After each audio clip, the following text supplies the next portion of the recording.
question for the audience. Do you ever see a movie that is so about the good of humanity that you can't even be a smartass about it? And just want to even giving a review doesn't seem sufficient. You just want to give it the star rating and be done with it. This is one of those films. Hi, everyone. It's me, Grant, the movie and TV guy. Welcome to Raise on Popcorn with Grant, everybody. And today we are talking about a movie.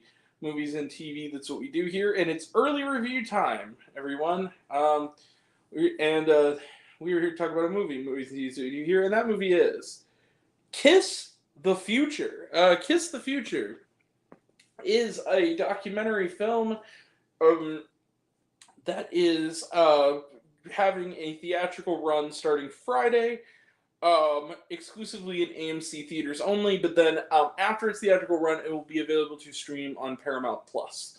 And it premiered at the Berlin Film Festival last year, so that was a neat. It took a little bit to get here. So, Kiss the Future is produced by Ben Affleck and Matt Damon. It is directed by, I'm going to butcher your name, I apologize, Nenad Sisson-Sein. I hope I'm saying the name correctly. Who, by the way, in the Q&A after this movie, people were having trouble pronouncing his name as well. So, Luke, my brother, how's it going? Future, right on cue, how's it going, buddy?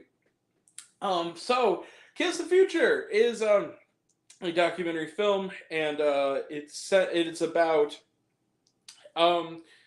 this guy by the name of Bill. I'm already forgetting his last name. What was his last name? It is Bill Carter. Okay, Bill Carter, who was an aid worker is in the mid-1990s, at the height of the Bosnian War and genocide, in the town of Sarajevo. And he was he also helped run the closed circuit TV. And eventually discovered that the people of Sarajevo, one of the few things that they would, one of the few bits of merriment that they would literally risk their lives for, was to go to this underground disco, this punk disco, and they would dance and sing their heart's desire. Seeing this, he decides he wants to try to bring a little music to the area, and eventually, on the way up, makes a crazy suggestion that ultimately comes true, which is to interview on the closed circuit station Bono of U2, and he gets that interview, and Bono very quickly starts to kind of like this guy. He kind of likes what this guy is saying. He wants to do a show. It has its detractors at first, but eventually, as the conflict grows and eventually starts to dissipate, a concert begins to be in the works of unification with U2, with The Edge and with Bono. And this is a story of how all that came together from the mouths of the people who made it happen. And let the uplifting power of rock and roll take you away. I got to see an early screening. This is in Dolby tonight. That had an intro by Affleck and Damon and a Q&A after, about a half-hour long Q&A after the film. It will be playing in regular formats at AMC starting Friday. See it. I don't even know what else to say. Go see Kiss the Future. I love this movie. I think this is a wonderful document of the way. It's weird that we're getting this only a month after, and in my case of seeing it only a couple weeks after, The Greatest Night in Pop, because these two could be on a double bill. These two films, on their own and together, are great documents of how music helped, in some small way, make the world a slightly better place.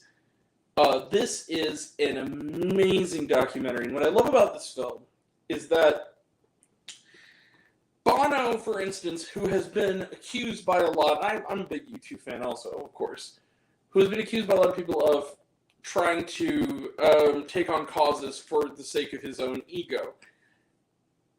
The thing is, I don't really buy that. Bono seems very genuine here in sort of taking the actual criticism that comes his way somewhat in stride. He tells someone asks him at one point during one of the broadcasts that they do, a performance broadcast that they do, what are you doing here?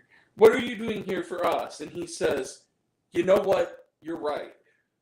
Right now it is absolutely silly to think that being in a rock band is going to do anything. He's aware of this. So is the rest of you two. It's really about the people. And I'm sorry, when you get to the inevitable, the concert goes on, and you see all these people who've not been in the same room with each other for years at this point, singing along and chanting along to Where the Streets Have No Name. It's life-affirming. It just gives you this genuine sense of just this feeling of elevation. You just feel like you're floating. There's just the way that this movie is put together. In a lot of ways, is some of the documentary filmmaking a little standard? Yeah, I think so. And it is very much the Dolby aspect, especially, is for the musical performance sequences. But that being said, this is not only a great film, this is an important one. I absolutely adored Kiss of the Future. Like I said, it's going to have a limited engagement starting Friday, only at AMC theaters. So if you don't, for those who do not have an AMC nearby, it will be streaming shortly thereafter on Paramount Plus. Please,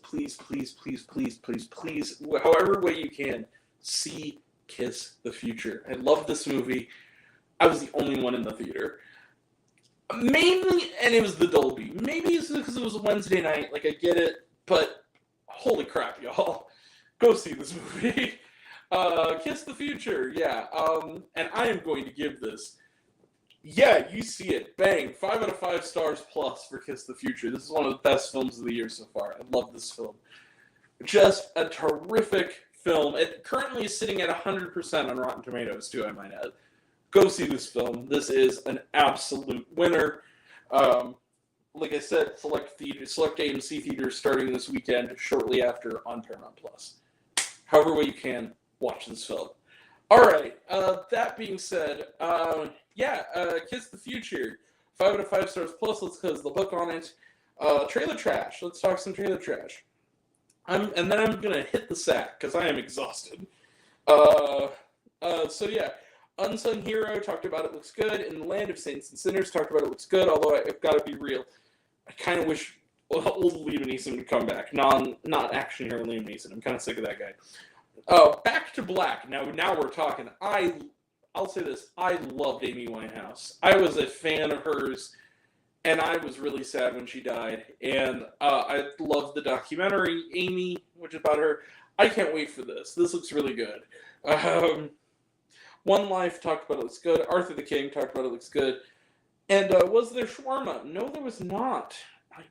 No, there was not. All right, that is it. We will be back tomorrow, like I said in the previous video, for Drive Away Dolls and Demon Slayer to the Hashira training, which I know is not technically a movie. We're going to review it anyway. It is being sold as one. I know, I got blowback for it last year when this happened. It's going to happen again. We'll have a review of that, and Sunday is Dune Part 2. So that's coming up. And I might also, if I'm feeling up for it, if there's enough material to do a review for, I'm going to watch the first season of the live-action Avatar: The Last Airbender. When I'm done with the season, if I feel like it, I will do a review. I'm also tempted, I recently did a binge watch, which I don't do binge watch as much anymore, of the Vince Staples Show. I watched all 5 episodes, and I kind of want to talk about it, because it's kind of great. It's one of the best TV shows I've seen this decade so far. Genuinely, I loved it. So maybe we'll do a video on that. Anyway, that being said, that's it. That'll all be next time. And until next time, I'm Grant the Movie and TV Guy. I see it all, and I'm happy to share it with you. I love you all. I appreciate you all. I love you all, class missed. I love you 3000. Be kind to one another. If you like this video, give it a like if you want to. Give it a subscribe if you want to. Give it the bell. I don't know what it does. That's what you're supposed to do. So I've been told. Leave a comment, even if it's, hey, Grant, I like waffles. It really helps out. If you want to find me else, reviews, this, and other fun stuff, you can check me out on all my social media. I'm on literally everything at either Raised on Popcorn with Grant or Raised on Popcorn. Take care of yourself, take care of your mental health. It's incredibly important. And I want to know down below, what did you think of Kiss the Future? Did you like the movie? Did you hate the movie? Think my opinion's good? Think I'm full of shit? Comment below, let me know. And until we meet again, we are all raised on popcorn. Make math extra better. Catch you guys next time. Take care, everyone. See you around. I am going to bed. See you around. Bye. Take care. Love you all. Bye.